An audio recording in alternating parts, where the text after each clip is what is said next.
Ces images vont faire le tour du monde. Hitler vient de mettre à genoux l'Europe. À ses côtés, Hermann Göring, son dauphin, l'homme le plus puissant du Troisième Reich, le maître de l'aviation allemande, qu'on surnomme l'homme de fer. Göring, c'est le grand Manitou, c'est l'homme grâce à qui Hitler est arrivé au pouvoir. Féroce et ambitieux, cet ancien as de l'aviation de la Grande Guerre est depuis toujours l'homme de main et le conseiller le plus proche d'Hitler. Il voyait en Hitler le sauveur de l'Allemagne. Ces deux hommes ont lié leur destin, pour le meilleur et pour le pire. En récompense de sa fidélité, son ascension sera vertigineuse. Pour le dire clairement, Göring est le dilettante universel qui est partout au sommet de la hiérarchie. Jouisseur et richissime, nourrissant une passion criminelle pour l'art, très populaire, il détonne dans la masse grise des ombres d'Hitler. C'est la face souriante du Troisième Reich. Il était très théâtral et excentrique. Le grand paradoxe, c'est qu'il entre à reculons dans la Seconde Guerre mondiale. Dès lors, il va multiplier les erreurs dans des batailles qui changeront le cours de l'histoire jusqu'à la chute de l'Allemagne nazie. Göring a en fait construit une Luftwaffe qui est un colosse aux pieds d'argile. C'est un maréchal d'opérette.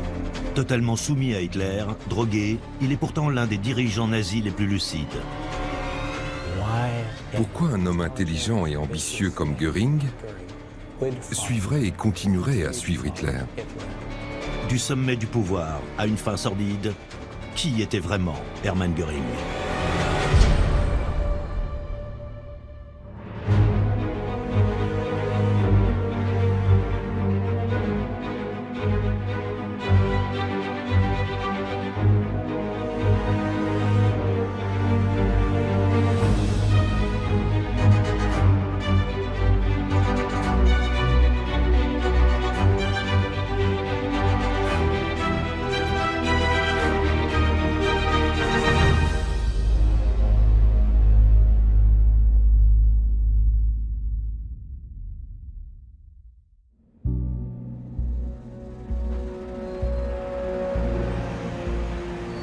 « 7 mai 1945.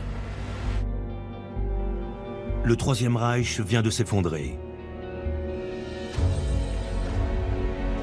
Après avoir mis le feu au monde, Hitler s'est suicidé. Dans le chaos de la défaite allemande, les Alliés sont à la recherche des hauts dignitaires nazis en fuite. Surtout le numéro 2 officiel d'Hitler, Hermann Göring. Sa capture était très importante parce qu'il avait une multitude de titres en Allemagne, notamment commandant en chef de l'aviation militaire, maréchal du Reich. De plus, il était aux côtés d'Hitler depuis de nombreuses années et il était un des membres les plus anciens du parti nazi. Donc c'était un très gros poisson à attraper. L'Allemagne capitule le 8 mai. Le même jour, Göring préfère se rendre aux Américains plutôt que de tomber aux mains des Soviétiques. Alors Göring, très curieusement, avait un tel ego qu'il était persuadé qu'il allait s'en sortir. Il croyait qu'en tant que Reichsmarschall du Troisième Reich, il rencontrerait le commandant en chef des Alliés et il lui parlerait les yeux dans les yeux, d'égal à égal, à l'ancienne, comme ça se faisait au XVIIIe siècle. Quand il se rend, il demande à voir Eisenhower pour négocier. Bon, Eisenhower vient de visiter un camp de concentration, il n'est pas du tout d'humeur à traiter avec qui que ce soit, bouclez-le. Il ne cessait de répéter qu'il ne se voyait pas comme un criminel. Il se voyait comme un chef d'État.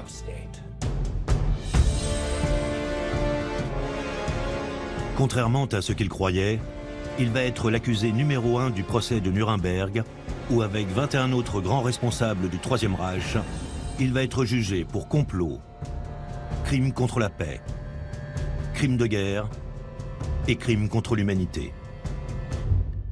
Les Américains qui administraient la prison estimaient qu'un expert en psychiatrie devait venir pour vérifier si ces hommes étaient mentalement aptes à supporter un procès, s'ils étaient sains d'esprit ou pas. C'est un psychiatre de l'armée américaine, le major Douglas Kelley, qui va être chargé d'évaluer la santé mentale des accusés.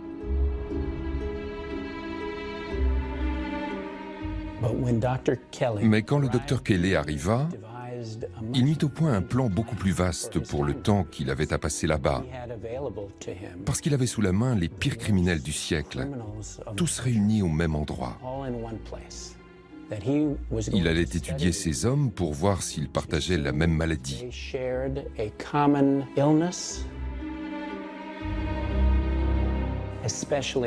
Surtout Göring.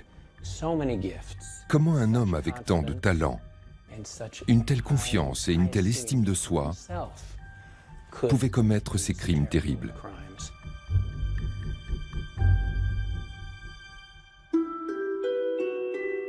Né en Bavière, à la fin du XIXe siècle, dans une famille bourgeoise, Göring suit dès son adolescence une formation de cadet qu'il achève brillamment à l'Académie militaire de Berlin, là où sont formés les futurs officiers de l'armée impériale. Il est doué. À l'Académie militaire, on signale que c'est quelqu'un qui n'a pas peur, ce qui est quand même pratique pour un militaire de ne pas avoir peur. C'est un peu une tête brûlée, hein. Il est prêt à courir des risques considérables, il a un très bon coup d'œil, et tout ça fait qu'il va être un bon militaire.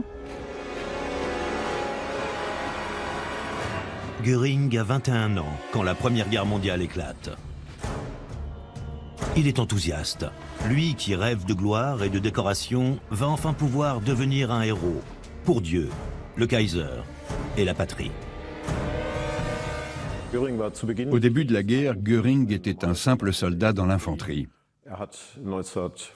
En 1915, il suit une formation d'observateur de bord et commence ainsi dans l'aviation.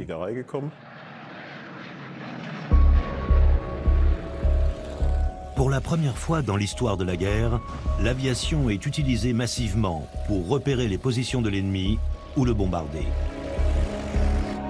Göring devient un pilote de chasse mobilisé sur le front, des Flandres jusqu'aux Vosges. Pendant que d'immenses armées s'enterrent dans les tranchées, il affronte l'ennemi à 600 mètres d'altitude.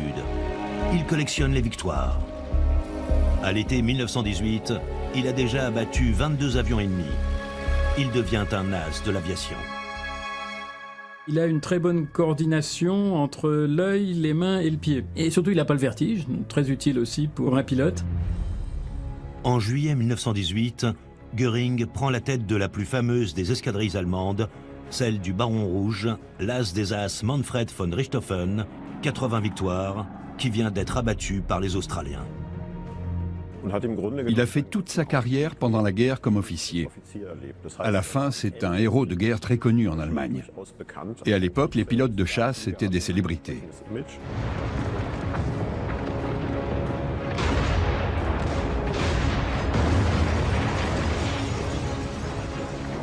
À l'été 1918, le cours de la guerre bascule.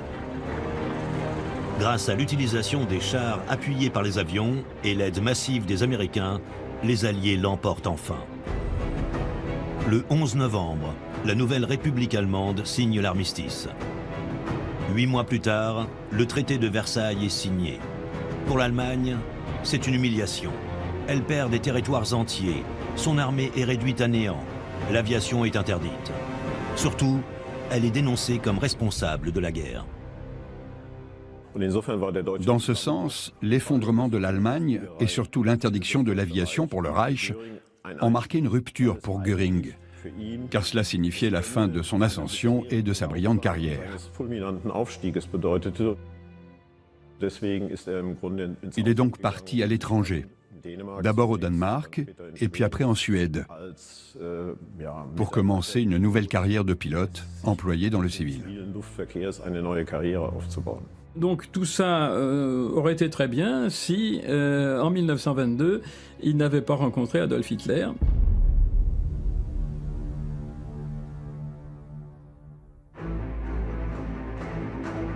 Sur fond de misère générale, la République de Weimar est déchirée par les mouvements révolutionnaires d'extrême gauche et les corps francs d'extrême droite. Tous veulent la renverser par un coup d'État.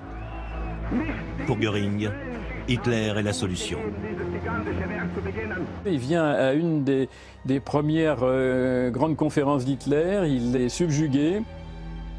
Hitler promet le renouveau de l'Allemagne, il met la défaite sur le compte des Juifs, des francs-maçons, des bolcheviks, etc. Ils ont été très tôt fascinés l'un par l'autre. C'était idéal pour Hitler.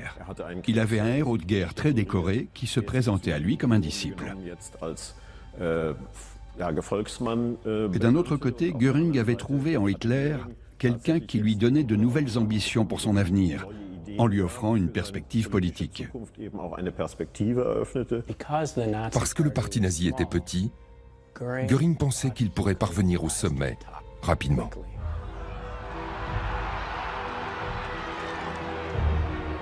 Après 10 ans de violence et d'intrigue, Hitler est nommé chancelier le 30 janvier 1933.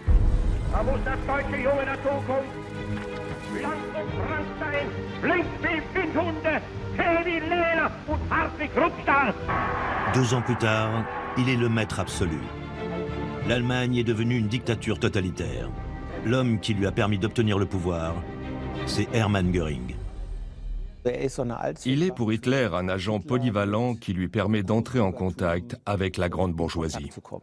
Göring se fait des relations dans tout le monde industriel et c'est lui qui les amène à verser des fortunes dans les coffres d'Hitler.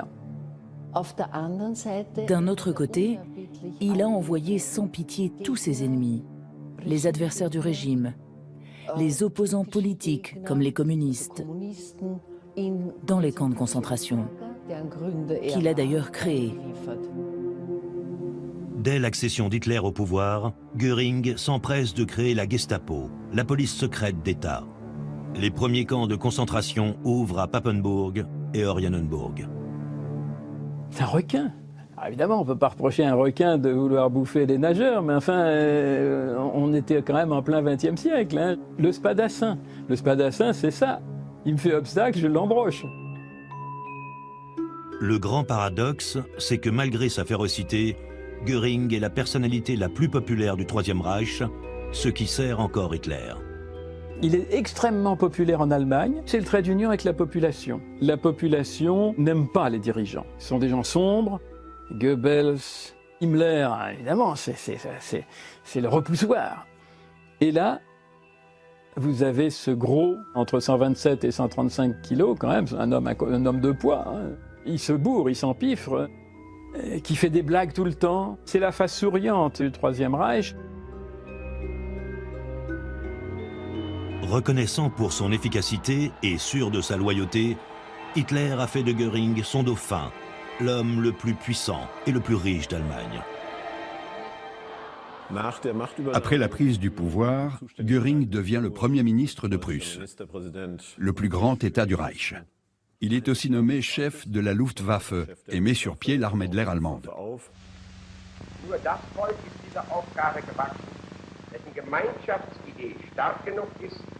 In jedem einzelnen Volksgenossen den Willen zum restlosen Aufgehen, in der Gemeinschaft bis zur Selbstaufopferung zu entfachen und zu bewahren.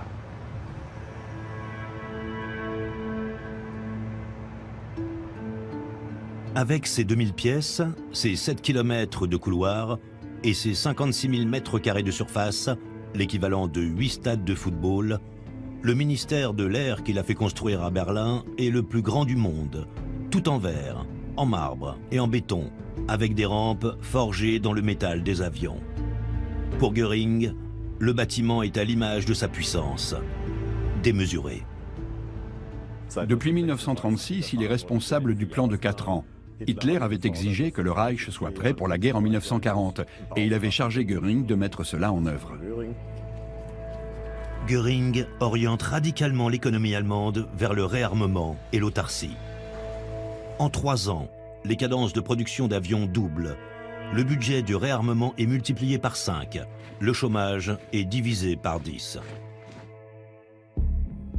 En 1938, obsédé par la conquête de l'espace vital à l'Est, Hitler viole les traités internationaux et multiplie les coups de force.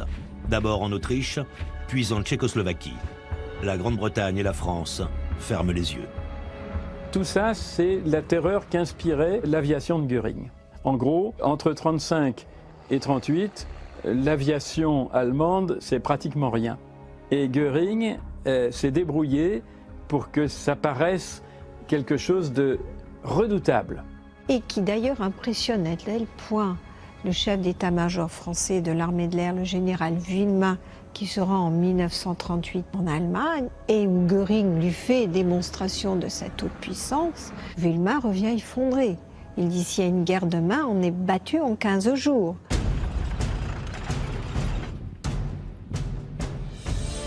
Pour Hitler, l'étape suivante est claire. Envahir la Pologne et récupérer les territoires perdus après la Première Guerre mondiale. Mais après l'occupation de la Tchéquie et la partition de la Tchécoslovaquie en 2 États, on atteint un point de non-retour au printemps 1939, parce que la Grande-Bretagne avait émis une déclaration de garantie pour la Pologne. Et pour Göring, il est évident que toute modification territoriale supplémentaire mènera avec certitude à la guerre. Une catastrophe pour Göring. Lui qui est chargé de la planification, de l'industrie de guerre et de l'armement, sait que l'Allemagne n'est pas prête à mener une guerre longue. Pour Göring, comme pour quelques autres, c'était clair qu'on allait droit à une guerre mondiale et que dans ce cas, l'Allemagne, vu sa position géographique, serait tout simplement dépassée, à la fois en termes de ressources industrielles et en termes de moyens humains. Ça se terminera forcément par un désastre, une catastrophe. Göring est pris à son propre piège. En coulisses, le puissant chef de la Luftwaffe fait tout pour éviter la guerre. Tout au long de l'été 1939 et jusqu'au dernier moment, Göring tente plusieurs fois d'utiliser ses contacts avec la Grande-Bretagne pour éviter une confrontation armée. En parallèle, il essaie encore et encore de suggérer à Hitler, politiquement, il y a des alternatives. Mais en même temps, il a peur de se faire traiter de mauviette. Ce que Hitler fait d'ailleurs. Ne fais pas ta femmelette. Et à un moment donné, Göring dit à Hitler, « Maintenant, il faut arrêter de jouer son va-tout. » Et Hitler lui réplique, « Toute ma vie, j'ai toujours joué mon va-tout. » 1er septembre 1939.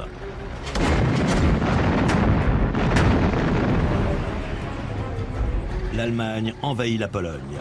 C'est la première opération de la Luftwaffe à grande échelle. Son rôle sera décisif. Before the invasion was 30 minutes old, the planes of the Luftwaffe were over Poland, wiping out the Polish Air Force, most of it caught flat-footed on the ground.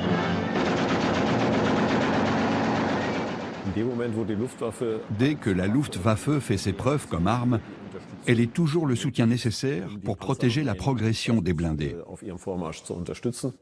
La Luftwaffe a joué un rôle important dans la défaite rapide de la Pologne. La Grande-Bretagne et la France déclarent la guerre à l'Allemagne. Contrairement aux craintes de Göring, elle ne bouge pas. La percée des blindés de la Wehrmacht est foudroyante. Il faut comprendre que Göring, comme tous les aviateurs, voulait imposer son armée de l'air face à l'armée de terre. C'est-à-dire qu'il voulait montrer que les armées de l'air, c'est mieux, ça suffit et que c'est plus puissant.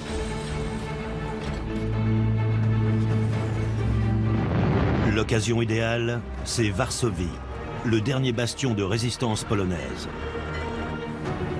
Göring ordonne alors de la soumettre à un immense raid de bombardement pour lui porter le coup de grâce. Le bombardement de Varsovie a été quelque chose qui a bouleversé à la fois la population polonaise, la population internationale.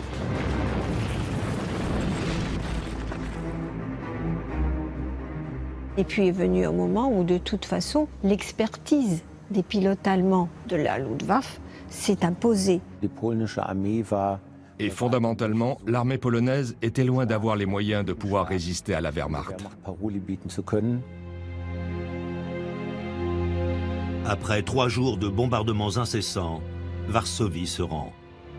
Pour Göring, c'est une victoire personnelle éclatante, dont il compte bien tirer profit. La campagne de Pologne a été pour Göring une extraordinaire satisfaction des potentialités de la Luftwaffe, même s'il a surjoué. Parce qu'il faut quand même savoir que les Allemands vont perdre 25% de leurs appareils. Il veut mettre la Luftwaffe en valeur. Il fait ça très bien. On présente à un large public une image déformée parce que ce sont les forces terrestres qui ont joué le rôle principal, plus que la Luftwaffe.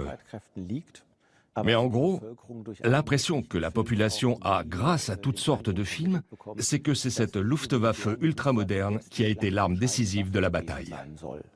Et comme chef de la Luftwaffe, Göring est évidemment mis au premier plan. La réalité, c'est qu'il n'est pas un stratège militaire et qu'il ne comprend rien aux opérations de grande envergure. Göring lui-même, c'est un chef de guerre de propagande. Au fond, Göring se limite à jouer le rôle de commandant en chef, le responsable de la Luftwaffe qui apparaît en public aux côtés d'Hitler. Mais la vraie mise en œuvre, ce n'est pas son affaire, c'est celle de ses collaborateurs. Sur les opérations lui-même, il fait semblant en fait. C'est un maréchal d'opérette.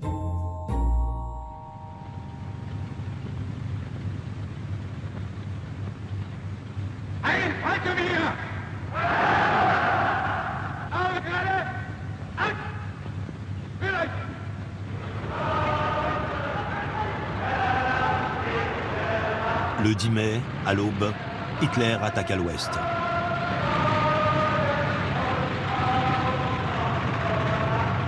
Près de 3000 avions allemands envahissent le ciel des Pays-Bas, de la Belgique et de la France.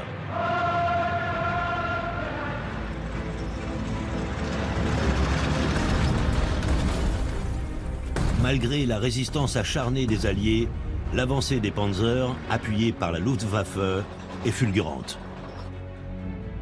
Seulement 14 jours leur suffisent pour encercler l'armée alliée en pleine retraite à Dunkerque. Près d'un demi-million de soldats sont pris au piège. Il faut que l'on puisse dire que l'homme qui a effacé le corps expéditionnaire britannique et les Français à Dunkerque, c'est Göring et sa Luftwaffe. Göring se précipite chez Hitler et lui dit « ça c'est une affaire pour la Luftwaffe ». Il lui certifie qu'il peut faire ça à lui tout seul, qu'il va envoyer ses avions et qu'il ne restera plus rien. Eh bien d'accord.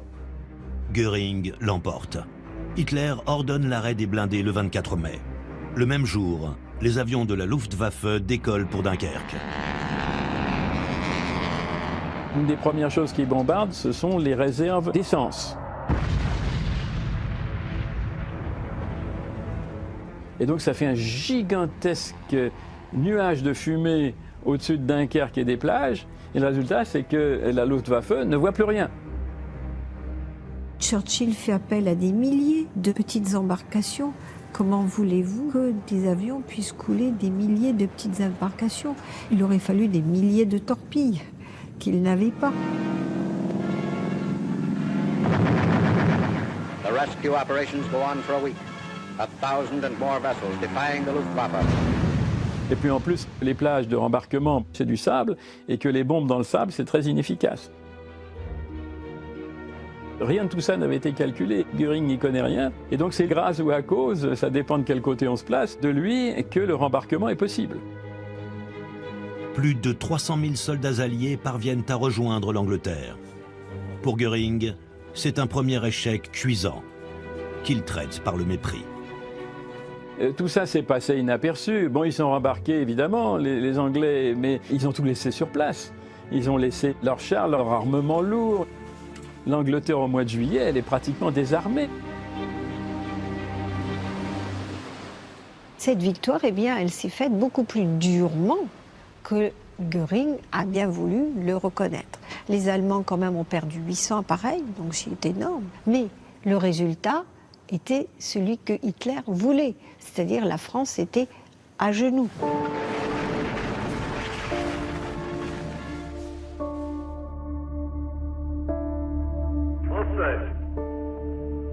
J'ai demandé à nos adversaires de mettre fin aux hostilités. J'ai pris cette décision dure au cœur d'un soldat, parce que la situation militaire l'imposait.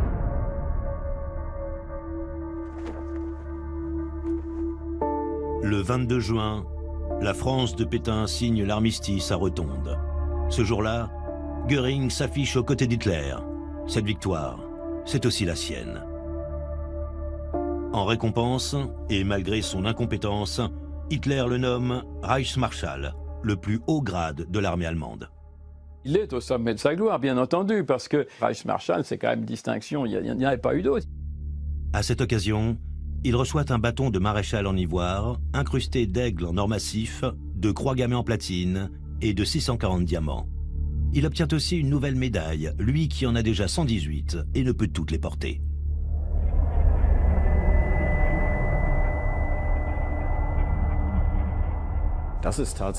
C'est quelque chose qu'Hitler cherche à mettre au clair. C'est mon conseiller le plus proche, c'est mon homme de main le plus proche, c'est, si vous voulez, le deuxième homme du Reich.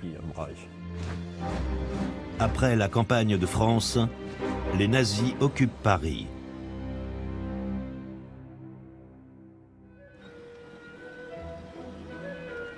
Göring peut enfin jouir des plaisirs de la ville lumière. Il va passer dans les grands restaurants. Il va faire les bijouteries aussi. C'est quelqu'un qui adore les diamants, c'est ce qui brille. Mais ce qui le passionne le plus, ce sont les œuvres d'art qu'il collectionne comme un ogre. Il voulait avoir les grands noms de la peinture européenne. C'est quelqu'un qui est un collectionneur éclairé, il s'imaginait comme un Médicis. Göring a été un extraordinaire pilleur avant tout. Göring réquisitionne auprès de familles juives persécutées des collections entières de grands maîtres, comme au château des Rothschild, situé à Ferrières-en-Brie, à une vingtaine de kilomètres à l'est de Paris. Alors cette photographie qui montre le pillage du château de Ferrières est exceptionnelle. C'est le seul exemple qu'on a du décrochage, du déménagement des œuvres d'art dans une demeure de prestige. L'idéologie nazie considérait que les Juifs ne pouvaient pas être des créateurs, que tout ce qui avait été acquis par des Juifs l'avait été de façon parasitaire et qu'ils n'étaient pas dignes de posséder ces trésors. Donc ce pillage, c'est simplement la poursuite du projet nazi. Les œuvres d'art volées sont ensuite apportées à Paris, au musée du Jeu de Paume. On lui prépare une exposition particulière des dernières œuvres d'art saisies, et Göring passe à toute vitesse. Il visite l'exposition au pas de course, et puis il montre des tableaux, il dit celui-là, celui-là, celui-là, et immédiatement on les décroche, et on va les emporter dans son train spécial qui va les rapporter en Allemagne. L'état-major général de la Luftwaffe pour le front de l'Ouest prend ses quartiers sous les ors du Sénat à Paris. Parfaitement à l'aise dans ce décor somptueux, Göring y a aussi ses bureaux. Là, ses officiers préparent la bataille qui doit faire plier l'Angleterre, désormais la seule à résister à Hitler. La devise d'Hitler, c'était « Sur terre, je suis un héros, sur mer, je suis un lâche ». Et donc, un bras de mer, ça lui faisait peur. Göring, devant Hitler, il se vante. Il dit « Mais laissez-moi faire l'invasion de l'Angleterre, avec ma Luftwaffe, on va tout écraser, et il n'y aura plus qu'à occuper ». L'offensive allemande commence par viser la navigation anglaise dans la Manche pour attirer les chasseurs britanniques au combat. C'est un demi-échec. Alors, Göring décide de passer à un plan plus ambitieux. En fait, l'idée de Göring, c'est de préparer un débarquement en usant l'adversaire, en détruisant ses axes de communication, en s'attaquant à ses dépôts de munitions, etc. Donc de préparer le terrain.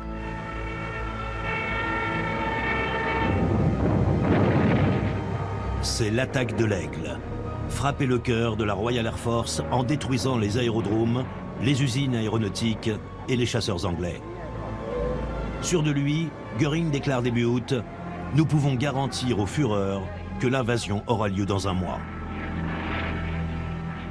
Or, c'est une guerre qu'il ne connaît pas. C'est un bon pilote, c'est même à la limite un bon chef d'escadrille de 1918, mais il est totalement inadapté à la guerre de 40.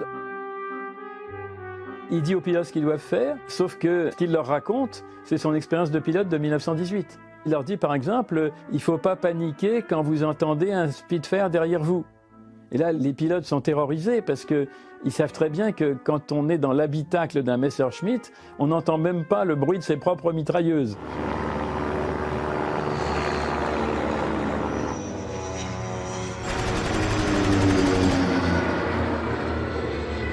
À l'étonnement général, Göring et la Luftwaffe n'atteignent pas leurs objectifs. Les pertes allemandes sont énormes. Comment en est-on arrivé là? Les Britanniques ont été les premiers à développer des systèmes de radar. Et ces systèmes de détection permettaient de repérer les appareils allemands dès qu'ils abordaient les côtes françaises. Ce que Göring n'avait absolument pas envisagé. Les radars ne sont pas le seul atout des Britanniques. L'armée allemande utilise pour crypter ses plans d'attaque la redoutable machine Enigma. Or, dans le plus grand secret, les services de renseignements anglais ont réussi à la décoder. Et puis, et là, Göring est hautement responsable, mais il ne s'en aperçoit pas, c'est que Göring communique tous les plans d'opération sur l'Angleterre par radio. C'est capté, les Anglais savent d'où partent les avions, combien il y en a et quelle est leur direction générale. Tout bascule le 24 août 1940. Un avion allemand lâche par erreur ses bombes sur Londres. En représailles, Churchill ordonne dès le lendemain de bombarder Berlin. Et là, début de septembre, Hitler perd patience. Et il dit, c'est comme ça, eh bien, nous allons raser leurs grandes villes, ils vont voir, etc. Bombardement de terreur. Le Blitz commence. En bombardant les civils, l'objectif d'Hitler est de briser le moral anglais. En privé, Göring désapprouve ce changement de stratégie. Son rapport avec Hitler a fait que, lorsqu'Hitler a pesé et qu'il faisait des choix erronés, Göring entérinait. Mais il dit, c'est idiot. Il dit lui-même à ses officiers, est-ce que si on bombardait Berlin, vous rendriez? Et ils disent, oh bon non, jamais, pas question. Eh bien, là, ça va être pareil, on va bombarder Londres, jamais ils ne se rendront, jamais. Comme l'avait prévu Göring, les Britanniques tiennent bon, malgré des bombardements terribles qui feront plus de 40 000 morts. Profitant du changement de stratégie de la Luftwaffe, la Royal Air Force se réorganise et sa production d'avions repart. L'Angleterre prend désormais l'ascendant. La Luftwaffe pouvait soutenir l'armée de terre quand il s'agissait de se battre contre des adversaires limités. Mais elle ne suffisait plus quand, dans le cas de la Grande-Bretagne, quand l'État avec qui elle entrait en guerre était situé à une distance nettement supérieure au rayon d'action de ses avions. Göring, pour satisfaire les désirs d'Hitler, a fait construire des appareils rapides, véloces, mais qui n'avaient pas ce qu'on appelle une allonge suffisante pour pouvoir parcourir suffisamment de distance. On n'a que des bimoteurs, on n'a pas de quadrimoteur, donc l'emport de bombe n'est pas suffisant, le rayon d'action n'est pas suffisant, c'est pas adapté. Début octobre, Hitler abandonne l'idée d'un débarquement sur les plages anglaises. C'est le premier échec, mais comme toujours, c'est Göring. Et il se dépêche d'en rendre coupables les autres. Les autres, c'est à la fois ses subordonnés, c'est les pilotes qui n'ont pas été assez vaillants, c'est tout sauf lui, en fait. The Battle of Britain was won, but not by Hitler. Hitler had lost the battle. He had lost 2,375 German planes and their crews. For the first time, it was the Germans who ate the bitter dirt of defeat.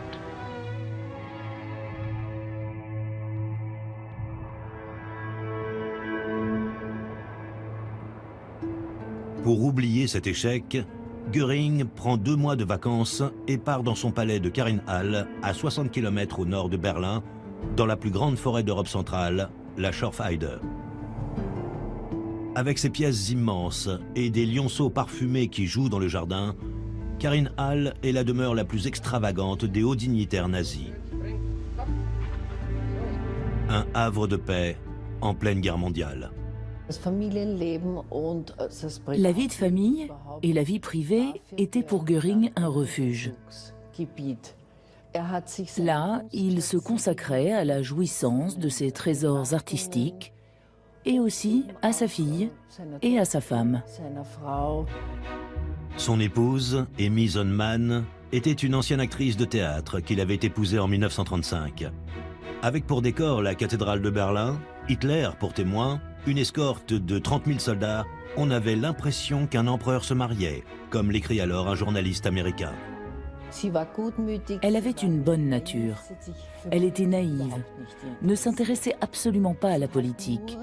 Elle a simplement aimé Hermann Göring vraiment très très fort. Ils s'étaient trouvés. 3 ans après leur mariage, le couple donnait naissance à une petite Edda.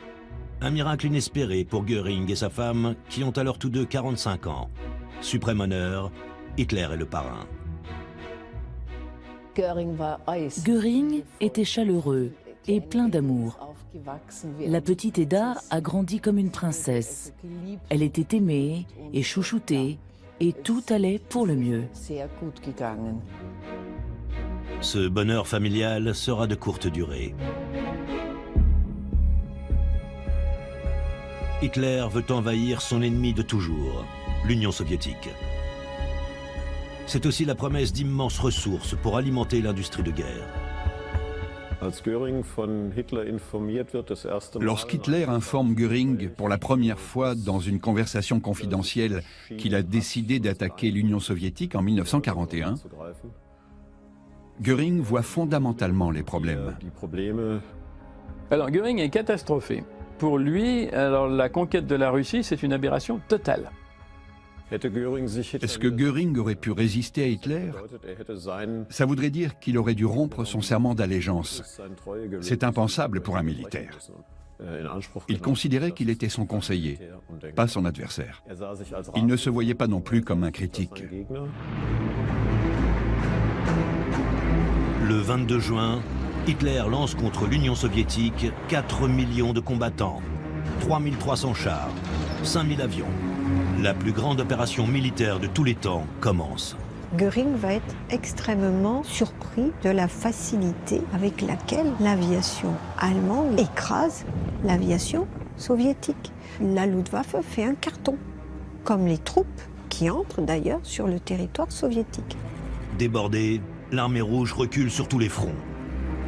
En seulement quelques semaines, les Allemands occupent plus d'1 million de kilomètres carrés et parviennent aux portes de Leningrad et de Moscou. La victoire finale paraît à portée de main.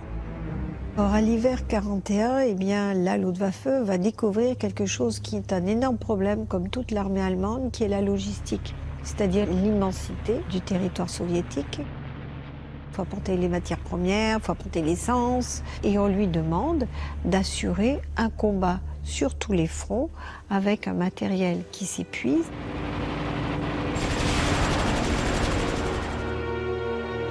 Pour Göring, 1942 va être l'année de tous les dangers. À l'ouest, un nouveau front s'est ouvert avec l'entrée en guerre des États-Unis. À l'est, la Luftwaffe s'épuise à soutenir les troupes allemandes qui ont repris leur progression vers les puits de pétrole du Caucase et vers Stalingrad pour sécuriser leur avancée jusqu'à l'impasse. 22 novembre 1942, Stalingrad est encerclé déjà, il y a 22 divisions qui sont prises dans la nasse, et il est encore théoriquement possible de faire une retraite à peu près organisée. Les généraux le veulent tous, Hitler ne veut pas. Toutes les routes vont bientôt être coupées. Seul un pont aérien pourrait permettre à la 6e armée du général Paulus de tenir en attendant les renforts. Que fait Hitler? Il va utiliser Göring. Il va le faire venir, il dit, est-ce qu'il est possible d'approvisionner nos divisions à Stalingrad? Jawohl, mein Führer, je me porte garant, Stalingrad sera approvisionné. Paulus avait dit minimum 600 tonnes, dont la moitié de carburant, pour se maintenir à Stalingrad. Ils auront 40 tonnes, 50 tonnes, 60 tonnes, suivant les jours. Il y a des jours sans rien. Dès le début du pont aérien, son état-major l'avertit que l'opération est impossible. Mais Göring a donné sa parole à Hitler et ne cède pas. Après avoir donné quelques vagues directives, il rentre à Karinhal où les parties de chasse, les préparatifs de Noël et surtout de son 50e anniversaire l'accaparent. Mais à 3000 km de là, le pont aérien de Stalingrad est un vrai désastre. Du givre sur les ailes d'un avion, s'il n'a pas de dégivrage, les ailes s'alourdissent, ils s'écrasent. Quand on se pose sur des sols trop durs, gelés, les roues pouvaient casser. Donc, si vous voulez, le matériel a souffert terriblement du froid. Et parfois même, les conditions faisaient que les appareils ne pouvaient pas décoller. La Luftwaffe perd plus de 1000 avions. L'armée de Paulus est décimée. Elle finit par se rendre le 2 février 1943. Ce sont plus de 2 millions d'hommes qui ont péri dans cette bataille décisive.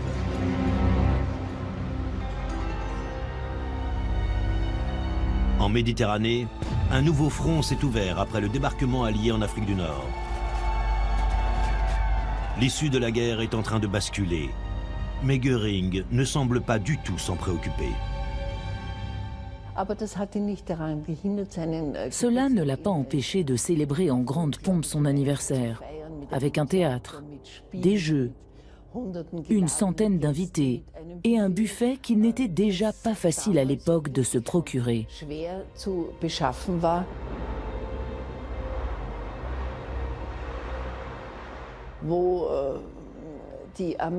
Au moment même où l'armée disparaissait, crevait de faim, mourait, anéanti par l'ennemi, Göring faisait la fête, comme Néron à Rome. Son prestige est atteint, sa crédibilité est ruinée, à la fois dans la Luftwaffe et pire encore, auprès d'Hitler, rendu furieux par la débâcle de Stalingrad.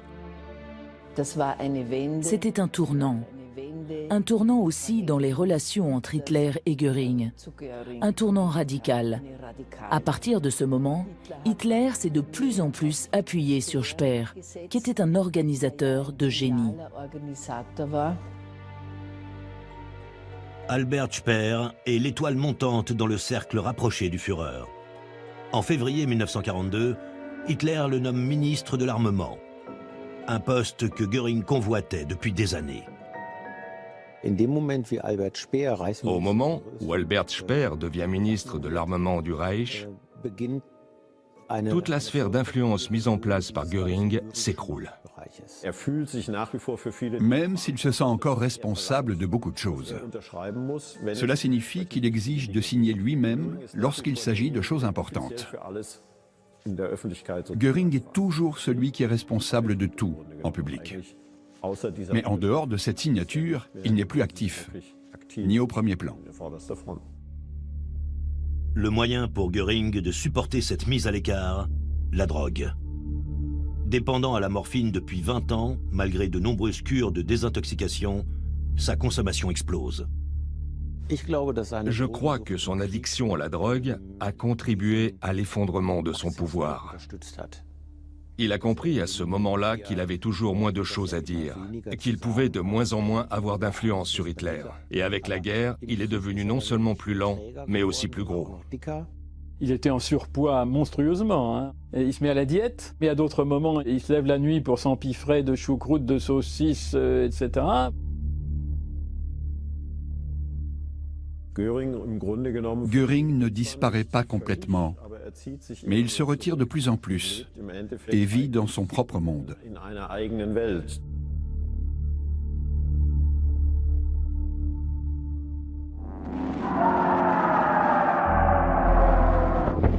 Allemagne, 1943. Jour et nuit, les bombardiers américains et britanniques mènent de gigantesques raids sur l'industrie, les sites militaires et les villes du Troisième Reich. Cette année-là, ils vont déverser sur l'Allemagne 200 000 tonnes de bombes. 5 fois plus que l'année précédente. Le but du bombardement stratégique, c'est de briser les forces vitales de l'adversaire pour le conduire à demander l'arrêt des combats en envoyant le moins possible d'hommes au sol.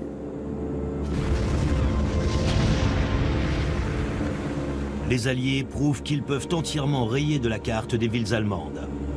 En face d'eux, la Luftwaffe s'épuise sur tous les fronts, à l'Est et en Méditerranée où les Alliés poursuivent leur offensive.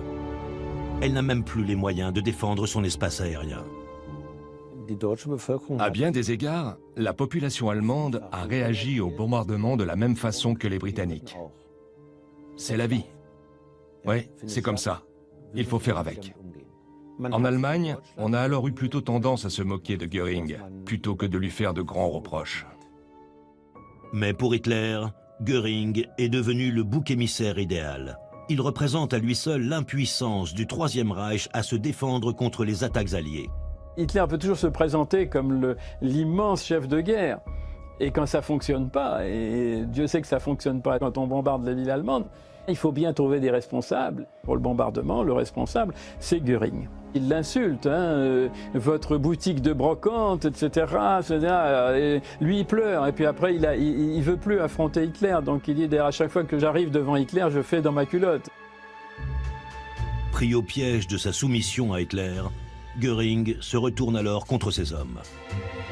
Il se fait engueuler par Hitler, il réunit tous ses subordonnés et il les engueule exactement comme il vient de se faire engueuler. C'est presque du cirque. Poussé à bout par Göring, qui l'accuse de l'échec de la Luftwaffe, son chef d'état-major, Hans Jeschonnek, finit par se suicider. Il laisse une note. « Je ne peux plus travailler avec le Reichsmarschall. Vive le Führer ». D'immenses problèmes s'accumulent au sein de la Luftwaffe. Même si, grâce à Albert Speer, les usines allemandes produisent en 1944 à peu près 3 fois plus d'avions, de chars et de canons qu'en 1940, cela ne suffit pas. Oui, il y aura des appareils. On va avoir des jeunes pilotes, mais il n'y a pas de carburant pour les faire voler. À l'été 1944, la Luftwaffe s'effondre, comme le Troisième Reich.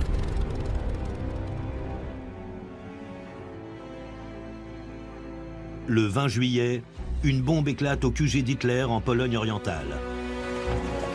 Les soviétiques n'en sont plus qu'à une centaine de kilomètres. Les Alliés viennent de débarquer en France. Partout, les Allemands reculent. Et la paranoïa d'Hitler explose. Göring est toujours une cible idéale. Dans cette mesure, on lui reproche donc d'avoir échoué en matière d'armement, dans les questions militaires, etc. Tous les rivaux de Göring tentent alors de convaincre Hitler de se débarrasser de son Reichsmarschall. Mais Hitler a encore besoin de lui comme d'un rassembleur à l'égard de la population. C'est la raison pour laquelle il ne le fait pas chuter.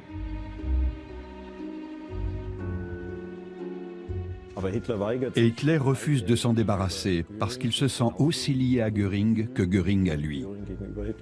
C'est tout simplement impensable dans le national-socialisme et dans cette logique du régime. On reste enchaînés les uns aux autres jusqu'à la fin.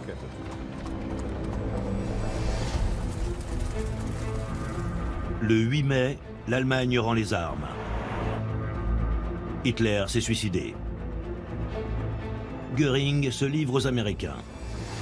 Il retrouve dans les tunnels, sous la résidence bavaroise d'Hitler, une partie des trésors que Göring a pillés depuis 10 ans. 7 mois plus tard, le procès de Nuremberg s'ouvre. La dernière bataille de Göring commence. Il n'a jamais été le premier sur scène. C'est un acteur, hein. Il aime les grands événements, il aime se montrer, il aime parader. Donc, C'est sa dernière grande représentation. Il est là pour l'histoire. Le procès de Nuremberg est unique en son genre. C'est le premier tribunal international, la première invocation du crime contre l'humanité et le premier procès filmé pour les actualités du monde entier. Sevré de son addiction à la codéine par le psychiatre Douglas Kelley, Göring a retrouvé toute sa combativité. Göring assume ce qu'il a fait sous le Troisième Reich.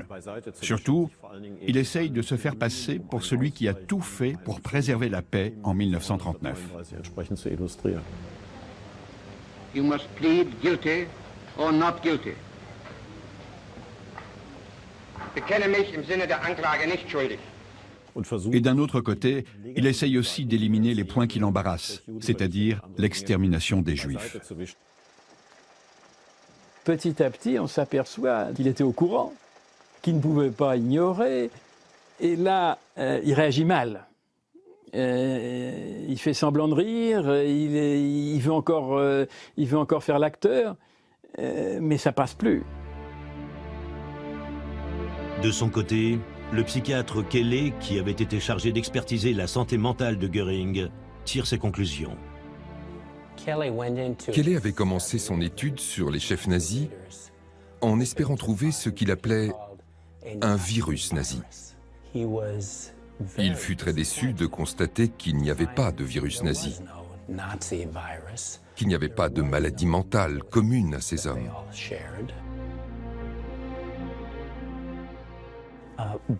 Au contraire, Kelley comprit que ce genre de personne qui veut le pouvoir au détriment d'autrui, qui n'en a rien à faire des autres, est tout à fait répandu dans l'espèce humaine. Le 1er octobre 1946, le tribunal, qui a reconnu Göring coupable la veille, prononce sa sentence. On ordonne alors aux caméras d'arrêter de filmer pour respecter l'intimité des accusés.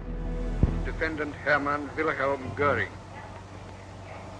on the counts of the indictment on which you have been convicted, the International Military Tribunal sentences you to death by hanging. Il a décidé que pour l'histoire, il ne doit pas être pendu comme les autres. Ce sont les truands qu'on pend. Comme les 11 autres sont des truands, c'est normal qu'ils soient pendus. Mais moi, j'en suis pas un. Donc ce serait infamant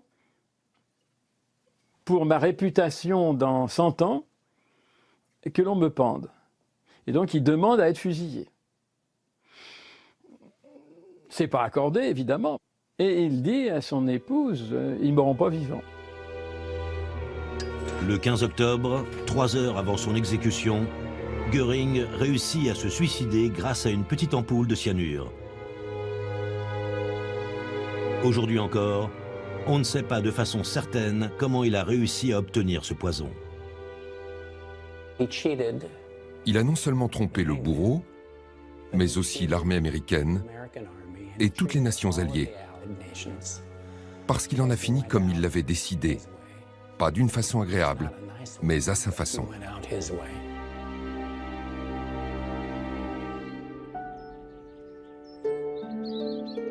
Le corps de Göring est incinéré le 16 octobre avec 10 autres dignitaires nazis. Leurs cendres mêlées sont dispersées dans une rivière pour ne laisser aucune trace. Lui qui voulait mourir en martyr du Troisième Reich disparaît dans l'indifférence générale. Lui qui était si populaire laisse en héritage le chaos. 2 millions de tonnes de bombes ont été larguées sur le Troisième Reich. L'Allemagne est anéantie. L'Europe est en ruine. Et près de 60 millions d'hommes et de femmes ont péri dans cette guerre. En Allemagne, comme dans le reste du monde, les peuples aspirent désormais à reprendre le cours de la vie.